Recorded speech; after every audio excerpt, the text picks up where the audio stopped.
The massive alien ships appeared on a quiet Tuesday morning. They came without warning, three enormous vessels that made Earth's largest space stations look like toys.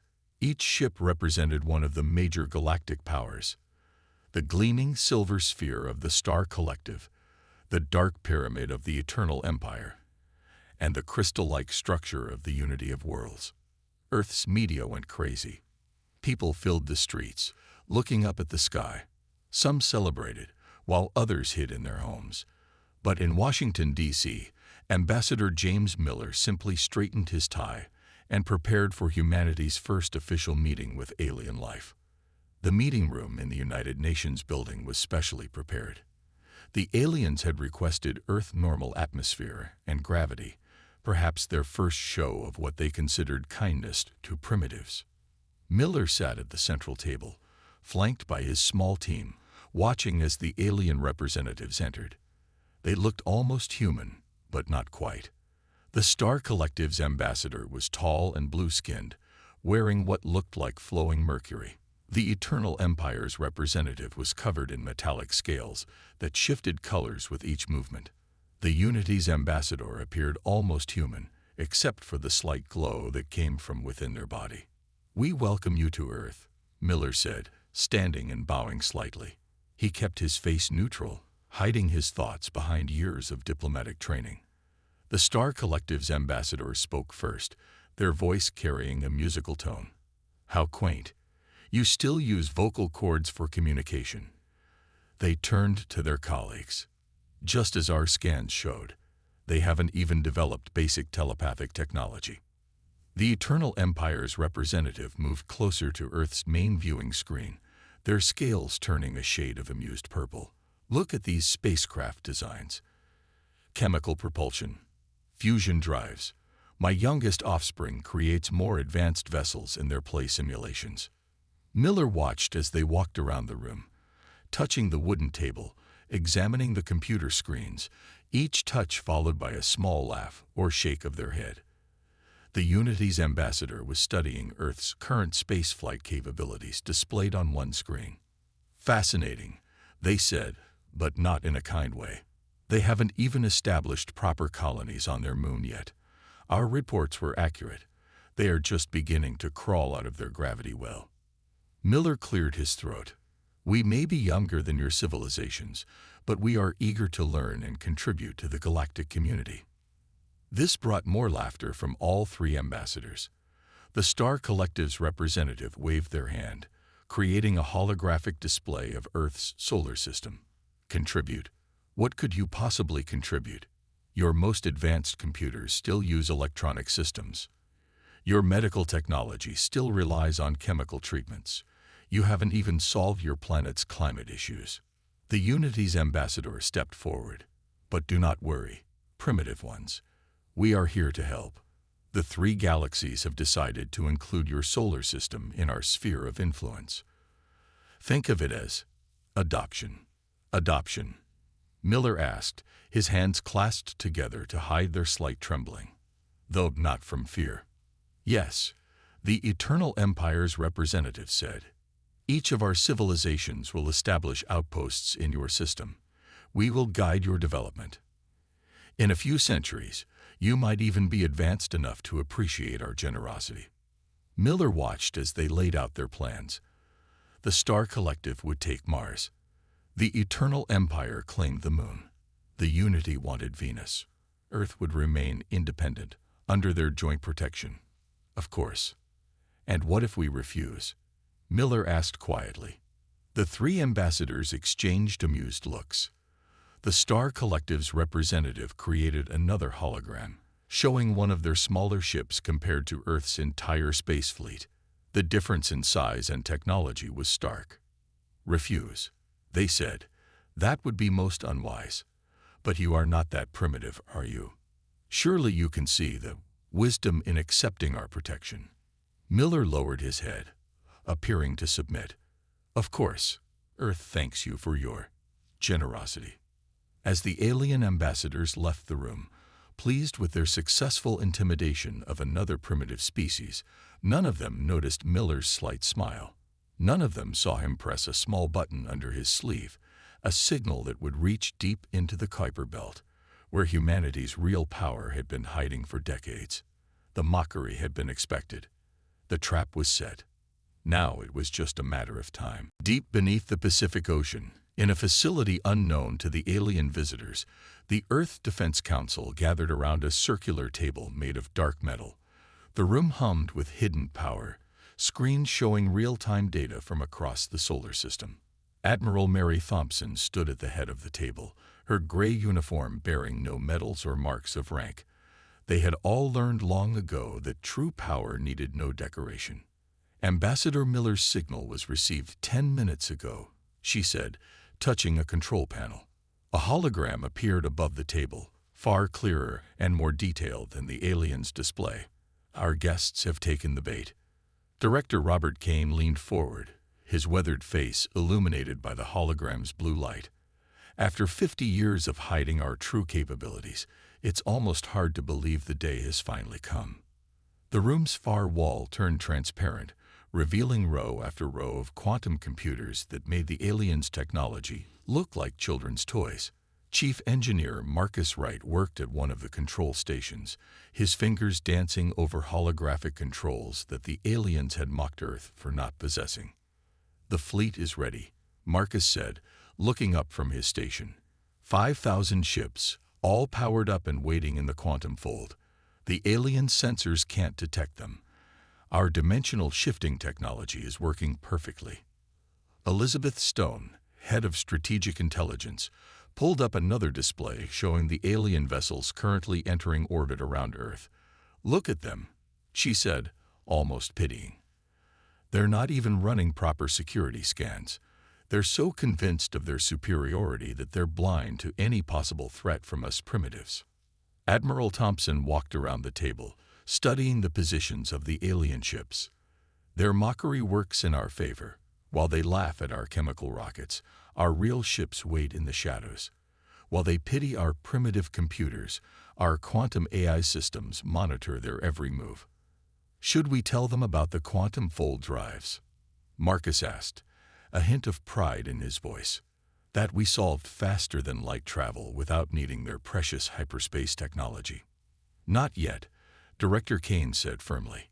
"Let them establish their outposts first. Let them think they have us completely under their control. The greater their confidence, the more complete their surprise will be." Admiral Thompson nodded, pulling up a new display showing Earth's hidden fleet.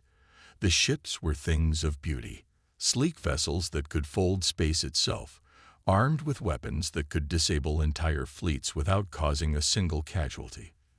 They had built them in secret, testing them in distant star systems, where no alien sensors would detect them. "Humanity learned long ago," Thompson said, "that the best way to advance was in secret. While the rest of the galaxy fought their wars openly, proclaimed their achievements loudly, we worked in silence.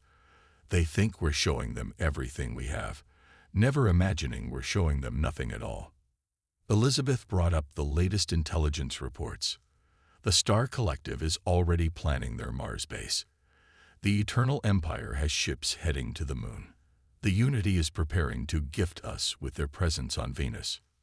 "Perfect," Director Kane said. "Let them build. Let them invest their time and resources. Let them think they're the teachers, and we're the students." Admiral Thompson looked at each council member in turn. "Our ancestors were wise when they chose this path. The galaxy laughs at the primitive species using chemical rockets, never suspecting that we mastered quantum physics centuries ago. They mock our radio communications, not knowing we achieved consciousness transfer technology before they even noticed our radio signals." The council members stood as one, each knowing their part in the plan that had taken generations to prepare. "Let them mock us," Thompson said quietly. "The best traps are the ones your enemy walks into willingly, believing themselves the superior force until the very moment the trap closes. Above them, visible through layers of ocean and advanced cloaking technology, the alien ships continued their orbital dance, unaware that every movement, every communication, every breath was being monitored by the primitives They had come to guide. 1 month after first contact, the solar system had changed. The moon's dark side now hosted a sprawling base of the Eternal Empire, its twisted spires reaching into the lunar sky. Mars gleamed with the silver domes of the star collective, while Venus's upper atmosphere held the floating cities of the Unity. Ambassador Miller stood at his office window in New York, watching an alien shuttle pass overhead. Its engine glow was deliberately bright and flashy. Another show of superiority. He touched the hidden communicator in his collar, speaking softly. "They're getting bolder," he said. 3 more protection ships entered orbit this morning. In the underwater facility, Admiral Thompson watched the same shuttle on her screens. "Let them come," she replied. "Each new ship is another one we'll catch in our net." The tension between the 3 alien powers grew daily. The Star Collective had started building military installations on Mars, far more than needed for a simple outpost. The Eternal Empire responded by adding weapon systems to their lunar base, claiming they were purely defensive. The Unity ships patrolled Venus with increasing frequency. Earth sat in the middle of this power play, appearing helpless. News channels showed humans watching the alien ships with worry. Schools taught children about their new protectors. Government officials made public statements about cooperation and acceptance. But in hidden places, humanity smiled.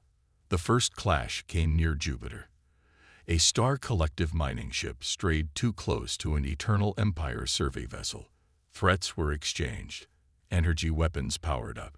The Unity sent ships to keep peace, but their weapons were charged too. Ambassador Miller was summoned to an emergency meeting on the moon. The 3 alien powers sat around a table of precious metals, their earlier unity cracked by greed and suspicion. "The Earth system clearly needs stronger guidance," the Star Collective ambassador said. "We should establish direct control." The Unity's representative glowed brighter with anger. "You mean your direct control? We've seen your military buildup on Mars." Rich words from those hiding warships behind Venus. The Eternal Empire's ambassador hissed, scales turning red with rage. Miller sat quietly, playing his role. Inside, he counted down the minutes. Below the ocean, Admiral Thompson did the same. The argument grew heated. The Star Collective revealed they had claimed all the asteroid belt's resources. The Eternal Empire announced they were building more bases on every lunar crater. The Unity declared Venus and its orbit their sovereign territory. "And what about Earth?" Miller asked softly. The 3 aliens turned to him, almost having forgotten the human was there. Their expressions showed a mix of annoyance and amusement at the primitive daring to speak. "Earth will be protected," the Star Collective ambassador said. "By us." "No, by the Eternal Empire," their ambassador cut in. "The Unity has the strongest claim," the 3rd ambassador declared. The meeting devolved into chaos. Military alerts lit up across the solar system. Ships moved into attack positions. Each alien power believed their superior technology would ensure their victory. Miller sent a single word to the underwater base. "Ready." Admiral Thompson smiled as she received it. Around her, the Earth Defense Council watched the alien powers position their ships for battle. Decades of waiting were about to end. "Primitives," the Star Collective ambassador said to Miller as the meeting ended. "You don't even understand what's happening, do you? Don't worry. When we win, we'll treat Earth kindly." Miller bowed his head, hiding his expression. In the depths of the Kuiper Belt, 5,000 quantum-fold drives hummed to life. Humanity's hidden fleet prepared to reveal itself. The aliens had brought their fight to Earth's solar system, thinking they were squabbling over a primitive world. They were about to learn how wrong they were. In the dark reaches of the Kuiper Belt, where even the alien sensors didn't bother to look carefully, space itself began to ripple. Admiral Thompson stood on the bridge of humanity's pride, her flagship hidden in the quantum fold, a dimension humanity had discovered and kept secret for 100 years. "All ships report ready," Marcus said from his station. The engineers' hands moved across quantum controls that would make the alien technology look like stone tools. 5,000 vessels, waiting for your command.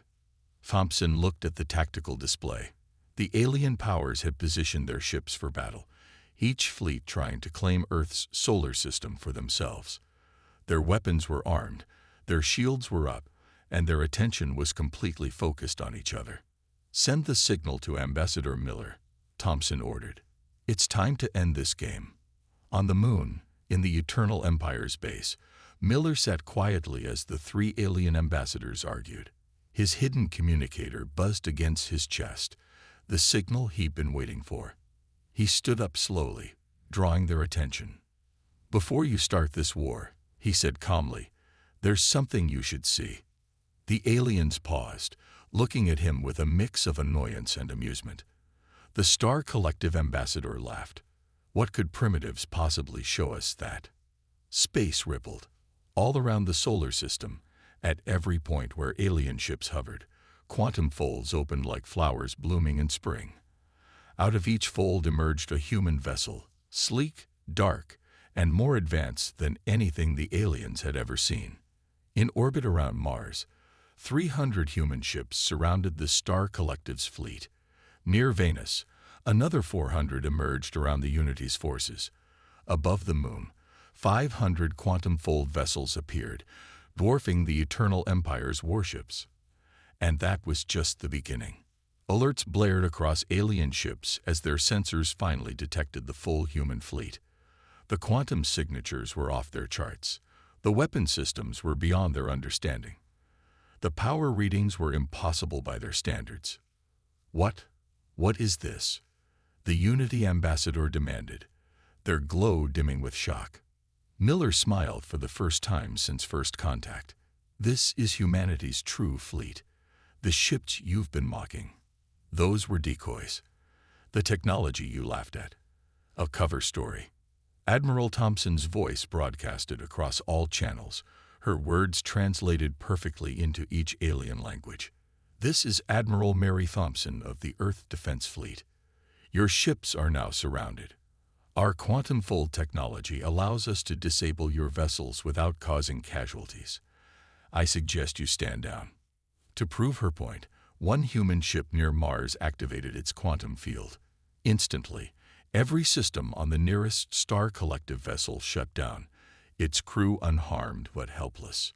"Impossible," the Eternal Empire ambassador whispered, scales turning pale. "You were primitive. We saw your technology. We scanned your world." "You saw what we wanted you to see," Miller explained.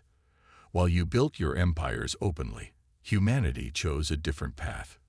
We advanced in secret, knowing that one day the galaxy would come to our door. We hid our true fleet in quantum space, a dimension your sensors can't detect. We let you think we were weak, knowing that pride would blind you to the truth."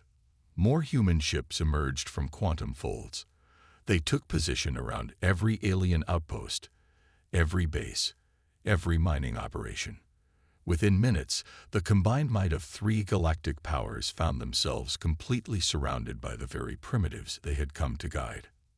"Now then," Miller said to the stunned ambassadors, "shall we discuss a new arrangement?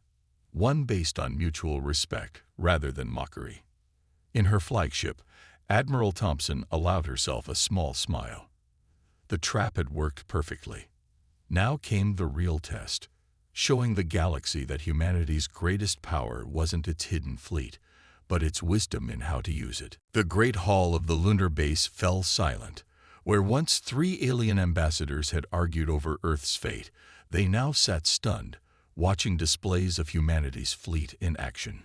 Each screen showed human ships performing maneuvers that their best scientists had declared impossible. "Your quantum fold technology," the Star Collective ambassador said quietly, their blue skin pale with shock. "It's not just for hiding ships, is it?" Miller walked around the table, his steps slow and deliberate. "No," he said. "It's the foundation of all our advanced technology. While you focused on hyperspace, we explored quantum dimensions. While you built bigger engines, we learned to fold space itself. Above Mars, Human ships demonstrated their capabilities. They appeared and disappeared at will, moving through quantum space as easily as the aliens moved through normal space. Their drives left no energy trail, their weapons caused no damage to space itself, and their defensive systems could not be bypassed. The Unity ambassador's glow had dimmed to almost nothing. Those primitive chemical rockets we saw. Decoys, Miller said, built and maintained to reinforce your belief in our weakness. Every satellite you scanned, every space station you mocked, all part of humanity's greatest deception. On the main screen, Admiral Thompson's flagship, Humanity's Pride, performed a quantum fold that took it instantly from the Kuiper Belt to lunar orbit. The ship was beautiful. Its dark hull seemed to absorb light, its lines were perfect, and its size made the alien vessels look small. We watched your civilizations for decades, Miller explained. We saw how the strong treated the weak. We saw how advanced cultures mocked those they thought primitive. So humanity made a choice to advance in secret, to let arrogance blind our potential enemies, to prepare for this day. The Eternal Empire's ambassador's scales had turned a deep blue, a sign of fear in their species. You could have conquered us at any time. Yes, Miller said simply, but that was never our goal. In space around them, more demonstrations continued. Human ships easily disabled alien vessels without harming their crews. Quantum fields neutralized weapon systems that the three galaxies had thought unbeatable. Earth's hidden fleet moved with perfect coordination, showing the results of centuries of secret training. Elizabeth Stone's voice came through the communication system, calm and clear. We've secured all alien outposts in the solar system. No casualties, no damage to their equipment, just as planned. The three ambassadors looked at each other, their former rivalry forgotten in the face of humanity's overwhelming power. The Star Collective ambassador spoke first. What are your demands? Miller smiled. Demands? No, we're offering an opportunity. Admiral Thompson's hologram appeared in the center of the room. For too long, the three galaxies have fought each other. You've wasted resources, lives, and time trying to prove your superiority. We're offering a chance to end that cycle. You want peace? The Unity ambassador asked, their glow returning slightly with hope. We want progress, Miller corrected. Real progress, not just bigger ships and stronger weapons. Humanity stayed hidden because we saw how the galaxy treated the weak. Now we're revealed because we see the potential for change. Outside, Earth's fleet continued its perfect dance through space. Each movement showed power, but also control. Each demonstration proved superiority, but also restraint. The choice is yours, Miller said to the stunned ambassadors. Continue your old ways of mockery and dominance, or join us in building something better. Humanity has the power to enforce our will, but we'd rather earn your respect. The three ambassadors looked at each other again, but this time with understanding. The species they had mocked as primitive had just shown them a new path, one where true strength lay not in domination, but in wisdom. The first step toward a new era in galactic history was about to begin. 3 days after humanity's reveal, the mood in the solar system had changed completely. The alien outposts that once stood as symbols of dominance now sat quiet, their crews watching Earth's quantum ships with a mixture of fear and wonder. In the space around Venus, a Star Collective science vessel carefully studied a human patrol ship from a respectful distance. On Mars, Marcus Wright led a tour of one of Earth's smaller vessels for a group of alien engineers. Their expressions showed pure shock as he explained the basics of quantum fold technology. You achieved this a century ago, a Star Collective engineer asked, their voice shaking. But that's impossible. Our best theories say this level of quantum control won't be possible for another 1,000 years. Marcus smiled. Your theories were based on hyperspace physics. We chose a different path. While you pushed against the walls of space, we learned to step between them. In lunar orbit, Admiral Thompson's flagship hosted the first joint military conference. The formerly proud alien commander sat quietly as she explained how humanity had developed their technology. "Your sensors couldn't find our fleet," she said, showing them a hologram of quantum space, "because you were looking in the wrong dimension. Our ships don't just hide in quantum space. They're part of it." The Unity's fleet commander glowed with embarrassment. "All this time, we thought our stealth systems were the best in the galaxy. But your ships, they're not invisible. They're simply not there until they choose to be." On Earth, the Defense Council met to discuss the changing situation. Director Kane read reports from across the solar system. Alien crews requesting training, scientists begging to learn, diplomats asking for peaceful cooperation. "They're adapting faster than we expected," Elizabeth Stone said, reviewing the intelligence data. "The shock of discovering our true capabilities has completely changed their behavior." The Eternal Empire's main battle fleet, once positioned to claim Earth as a prize, now orbited Saturn with powered-down weapons. Their commander had formally requested permission to remain in the solar system, not as conquerors, but as students. Ambassador Miller entered the council chamber, looking tired but satisfied. The three Galaxies' central governments have sent their responses. They're not happy about being deceived, but they're also deeply impressed. "And scared," Kane added. "They've realized that if we hid this level of technology, what else might we be hiding?" Miller nodded. "Fear isn't what we wanted, but it's a natural reaction. The important thing is what they choose to do with that fear." In space, more demonstrations showed the gap between human and alien technology. A small Earth ship easily disabled the weapons of an entire alien battle group without harming the crews. Another human vessel quantum-folded an asteroid twice its size, moving it effortlessly through space. But for every show of power, humanity also showed wisdom. Earth's ships helped repair alien vessels, shared non-critical technology, and treated their former mockers with respect. "We could crush them," Thompson said during a private meeting with Miller, "but that would make us no better than they were." Miller agreed. "The best victory isn't destroying your enemy, but turning them into allies." The alien ambassadors, who once laughed at humanity's primitive technology, now walked Earth's streets with humble steps. They watched children playing, saw the peaceful cities, and finally understood. Humanity's greatest achievement wasn't its hidden fleet or quantum technology. It was the wisdom to advance without letting power corrupt them. As the sun set on the sixth day since the reveal, humanity's fleet still held position around every alien outpost. But now they weren't guards watching prisoners. They were teachers waiting for students to take the first step toward a new future. The galaxy was changing. The mockery had ended, and the species everyone had thought primitive was leading the way forward. 1 month after humanity revealed its true power, the solar system had transformed again. The alien bases remained, but they flew new flags now, ones that showed Earth and the three galaxies together as equals. In orbit around Jupiter, ships from all 4 civilizations trained together, learning to use a simplified version of quantum-fold technology that humanity had decided to share. Ambassador Miller stood in the Great Hall of the newly built Galactic Council building in Geneva.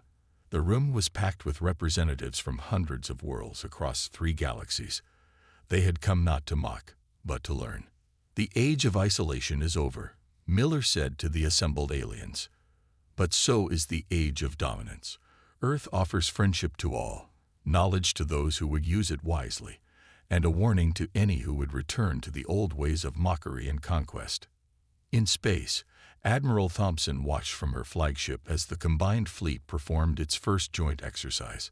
Human ships led the way, teaching alien crews the basics of quantum space navigation. The sight of former enemies working together brought a smile to her face. "It's strange," Marcus said, standing beside her on the bridge. "A month ago, they thought they were coming to teach us. Now they're the eager students."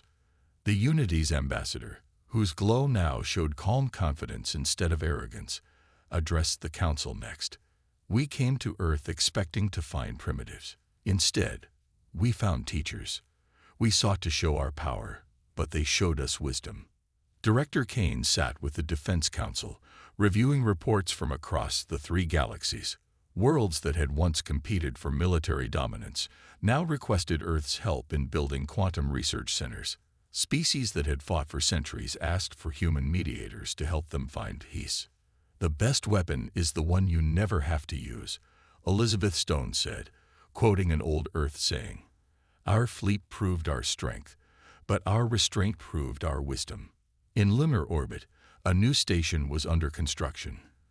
The Galactic Academy of Science and Peace. Its quantum-fold-enhanced laboratories would host researchers from all 4 civilizations. Its purpose was not just to advance technology, but to ensure that advancement served peace rather than power. The Star Collective's ambassador, no longer showing any trace of their former arrogance, stood to speak. "We offer our formal apology for our past behavior, and our thanks for Earth's forgiveness. The humans could have destroyed us. Instead, they chose to teach us." Miller watched as more representatives took their turn speaking. Each one had a story of how Earth's revelation had changed their view of the galaxy. Many spoke of worlds they had once mocked, promising to change their ways. Admiral Thompson's voice came through the Council's communication system. "The first joint quantum fold mission is ready. Crews from all 4 civilizations working together."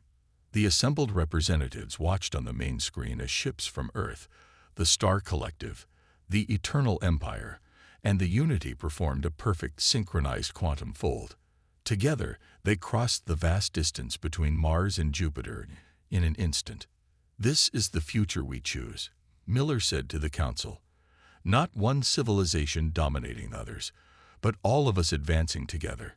Earth kept its powers hidden not out of fear, but because we wanted to be sure we could use them wisely. The Eternal Empire's ambassador, their scales now a peaceful green, raised an important question. What about other young civilizations? Ones we once would have mocked? Miller smiled. "We will find them together. And we will treat them with the respect all sentient beings deserve. The age of mockery is over. The age of wisdom has begun." As the Council session ended, Earth's quantum fleet still patrolled the solar system. But now, they were not just protectors. They were teachers, guides, and proof that true strength lay not in the ability to destroy or dominate, but in the wisdom to build a better future for all. The 3 galaxies had come to mock Earth as primitive. They had stayed to learn the greatest lesson of all, that wisdom, not weapons, was the true measure of a civilization's worth.